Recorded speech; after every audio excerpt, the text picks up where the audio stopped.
আমি এখন যেই জায়গায় আছি এই জায়গা দিয়ে খুব সুন্দর ভিউ দেখা যাচ্ছে তিনখানা পিরামিডের, খুফু, খাফরে, ম্যানকাওরে। এই যে দেখো, এটা হচ্ছে খুফু,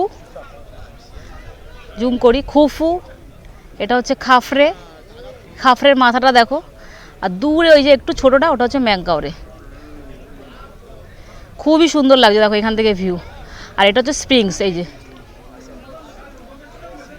স্প্রিংস। এটা খুফুর ছেলে হচ্ছে খাফরে, খাফরের ছেলে হচ্ছে ম্যানকাওরে। খুবই সুন্দর। এখানে প্রচুর উট রয়েছে, প্রচুর উট। যদি তোমরা কখনো এখানে আসো, আমি তোমাদেরকে বারবার বলছি এখানে কিন্তু প্রচুর স্ক্যাম হয়। তোমরা কোনো ট্রাভেল এজেন্সির মাধ্যম দিয়ে তোমরা গাইড নিয়ে, সেই ট্রাভেল এজেন্সি অথরাইজড করা ট্রাভেল এজেন্সি, সেই ট্রাভেল এজেন্সির গাইড দিয়ে তোমরা এখানে আসো, তাহলে তোমাদের কোনো অসুবিধা হবে না। সমস্ত কিছু সব পরপর পরপর পরপর সব তারা দেখিয়ে দেবে, বুঝিয়ে দেবে, কোনো অসুবিধে নেই। আর বাদবাকি দেখো ভিউ কিন্তু খুব সুন্দর। আর এখানে যদি উটে রাইড করো তোমরা, ফরেনারদের জন্য 500 ইজিপি মানে 500 ইজিপশিয়ান পাউন্ড লাগবে।